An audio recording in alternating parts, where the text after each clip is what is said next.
Hi everybody. Ever since Dr. Jaishankar has taken office as the External Affairs Minister, he has done some incredible things for the reputation and relationship of India. During the Russia-Ukraine war, when the entire world was pressurizing us to buy oil at a premium, Dr. Jaishankar protected us from the pressure of the West so that we could get discounted oil from Russia, and that helped India curb inflation in 2021. If you are looking at energy purchases from Russia, I would suggest that your attention should be focused on Europe. But I suspect looking at the figures, probably our total purchases for the month would be less than what Europe does in an afternoon. Tell me if buying Russian gas is not funding the war? I mean, why is it's only Indian money and oil coming to India which funds, but it's not gas coming to Europe which funds? While the entire world got divided between supporting the US and Russia during the Russia-Ukraine war, we were very strategically able to sell our services to the US and buy oil from Russia. The Russian military has begun a brutal assault on the people of Ukraine.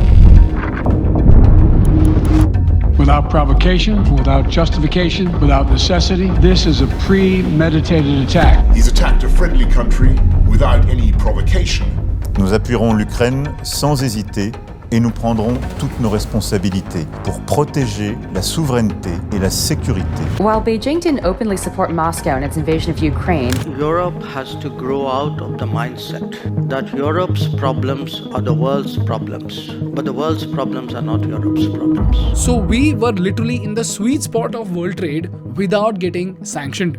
Similarly, now, when the world is divided into two parts because of the Israel-Palestine conflict, because of our diplomacy, again, we are best friends both with the Israelis as well as the Arabs.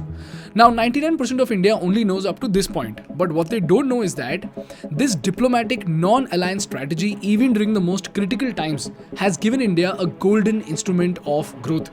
This instrument is called the India-Middle East Economic Corridor.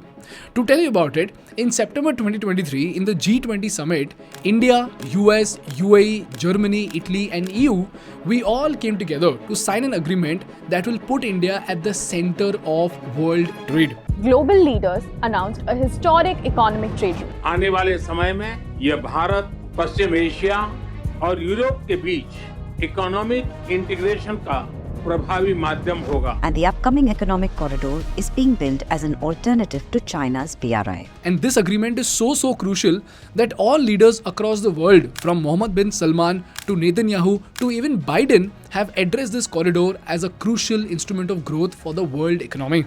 And this route has everything from shipping lanes to railways to even undersea cables and solar grids passing through countries with a GDP of $47 trillion.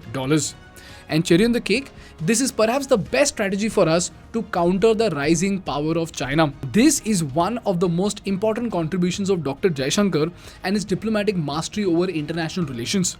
So in this episode today, let's try to understand what is this India-Middle East Economic Corridor, how did Jaishankar's diplomacy help us build the India-Middle East Economic Corridor, how will it help the economy of India, and most importantly, what are the business lessons that we can learn from this diplomatic mastery of India. But before we continue, let me introduce you to our education partners of today's episode, and that is Growth School. People always remember there is no shortcut when it comes to your career and business, and the only way to reduce risk in your career and stay relevant is to upskill.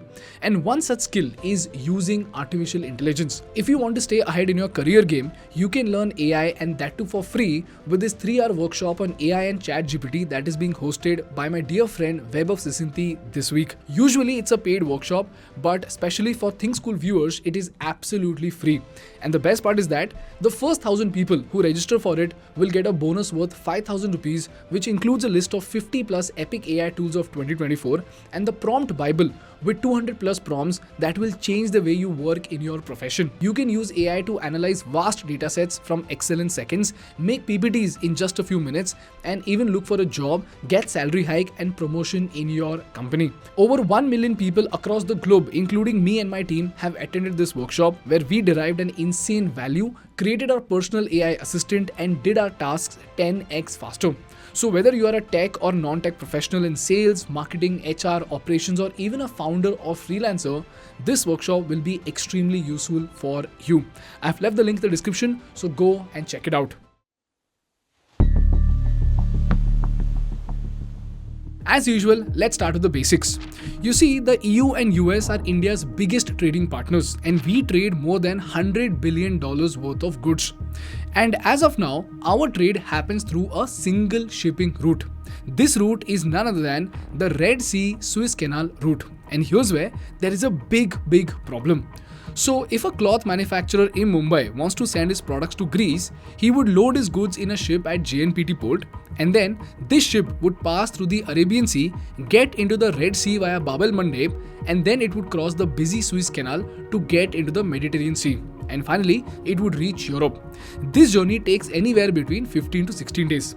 Similarly, 65%, I repeat, 65% of India's crude oil imports from Iraq and Saudi Arabia pass through the Suez Canal. And even our trade with North Africa depends on this exact same route.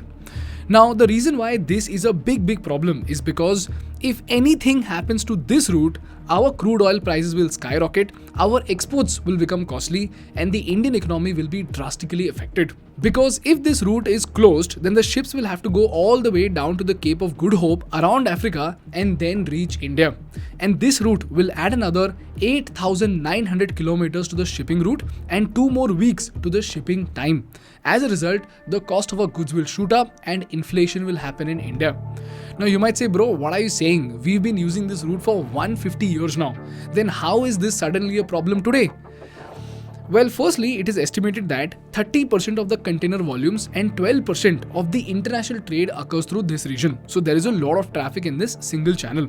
And what makes matters worse is that out of this 190 kilometer odd Suez Canal, about 80 kilometers, as in half of this canal, is just a single lane. So if any ship gets stuck over here, or even if there is a minor bombing that happens in this lane will be closed for a very long time. In fact, we all know what happened in 2021 when a ship got stuck in this canal for just 6 days, right? Now it's one of the world's most important shipping routes and it's blocked. A giant container ship wedged from bank to bank, blocking one of the world's most important shipping lanes. But this is no ordinary highway blockage.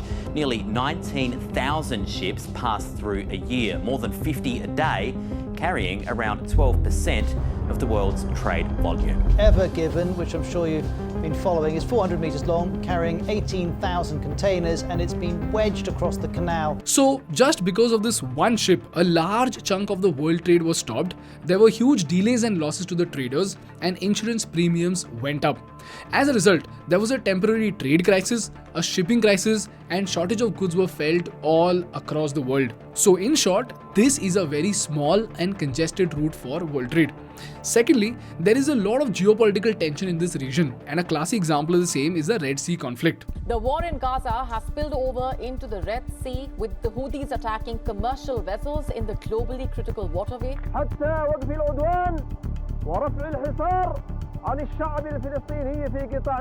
Iran is not doing anything, Hezbollah is not retaliating, but Yemen's Houthis are doing a lot. And if you remember from our example, because of the Red Sea conflict, because this region was blocked, again, the ships had to go all the way down to the Cape of Good Hope and around Africa to reach Europe. So again, shipping costs and time both shot up. This is how this conflict alone increased the shipping cost by 40 to 60% and caused delays of rerouting by 20 days, eventually to lead to a 15 to 20% hike in insurance premium and a ton of headache to the Indian industries. This is the second problem with the existing trade route. And lastly, whenever a ship passes through the Suez Canal, they have to pay $400,000 to $700,000 to Egypt as a form of tax, almost like toll tax, which again increases the cost of trade. These are the major problems with the existing Suez Canal route. So now the question is, what do? We can't stop the terrorists from attacking, and we cannot control geopolitics. And the only alternate route that we have adds another 8,900 kilometers to the shipping route. So what exactly is the solution? Well, it is shocking to know that the entire world has been stuck with this problem for 150 years. So the question is, what can we do differently now? Well, ladies and gentlemen, this is the reason why we have something called the India-Middle East Economic Corridor, which has been proposed by India, US, Europe, and the Arab nations. So the question over here is, what is so magical about this route that it is now able to solve a 150-year-old problem? Well, let's try to understand this by taking the same example as before. So let's say the same trader in Mumbai wants to send his clothes to Europe and he's not able to use the Red Sea route due to the geopolitical conflict. But this time, instead of the long route from the Cape of Good Hope, he has a better alternative, and that is the IMEC, or India Middle East Economic Corridor. IMEC has two legs, an eastern leg and a western leg. In the eastern leg, he would simply use the Indian ports like Mundra or JNPT, and this ship would take his goods to a Middle Eastern port like Jebel Ali port in the UAE. Then, these goods would move by rail from the Jebel Ali port in UAE to Israel's Haifa port on the Mediterranean coast after transiting through Saudi Arabia and Jordan. And then, the western leg of the corridor would put these containers back on the ships in Haifa and then take them to European ports across the European Union. And here's where we have territories like France, Italy and Germany. Eventually, all these goods will reach their respective destinations in Europe. So do you realize, people, we are breaking the 150-year-old bottleneck, and more importantly, the Israelis and the Arabs have never had such a wonderful relationship in the history of the world. And this route, ladies and gentlemen, is so crucial that it gives us three incredible superpowers. Firstly, it reduces our dependence on the Suez Canal. Secondly, it could be 40% faster because high-speed freight trains would travel at 120 kilometers per hour, which is literally 4 times faster than the ships. So this route is both 30% cheaper and 40% faster as compared to the Suez Canal route. And cherry on the cake, this route will strengthen our relationship with Europe, US and the Arab countries by a large extent. So do you realize, in spite of being best friends with Russia, Europe and US both are signing such an important deal with us. In spite of the Israel Palestine conflict, we are best friends both with the Israelis and the Arabs. So much so that we are building the most revolutionary trade route in the history of the world, and that too together. This is the power of having a strong diplomatic relationship even during the times of conflict. And this is what I consider to be one of the most important contributions of Dr. Jaishankar. And guess what? The story doesn't end here. Do you see this map? These are nothing but data cables that connect the entire world to the internet. And every single country and continent that has internet today is directly or indirectly connected to this vast network of cables. So when you send an Instagram reel to your friend in the US, the data typically travels through a series of cables. It starts from your device, and each packet of data, including video, text or image, it is routed through the most efficient path possible to reach its destination. And this packet travels through thousands of miles under the ocean to reach your friend's phone in the US. And this infrastructure is extremely crucial because it supports not just personal communications, but even digital communications like business transactions, streaming services, and much more. And this cable infrastructure is so important that 95%, I repeat, 95% of our communication data flows through these cables. So if someone cuts off these cables, that particular country or continent will either lose access to the internet or will see a significant drop in its internet capability. And just like how the Red Sea route is a maritime choke point, this is an undersea data choke point of the world. And you know what, guys? Just like the Houthi rebels attacked cargo ships in the Bab el-Mandeb, they even attacked the undersea cables in March and damaged these cables. And this is what happened after that. Cable warfare is raging, posing a grave threat to global communication. 3 undersea cables in the Red Sea have been cut. As a result, global internet and telecommunication traffic of Asia, including India, Europe and the Middle East, has been rerouted. The Red Sea is the chief target for Yemen's Houthi rebels. And you know, they say that if you blind a soldier for a minute, you have control of his life. And if you blind a nation for 24 hours, you can take control of that nation. And these data cables are a gateway to choke us in such a way that any nation can take control of us if they blind us for 24 hours. So in short, we need to protect this data cable choke point at any cost. The question is, how do we do it?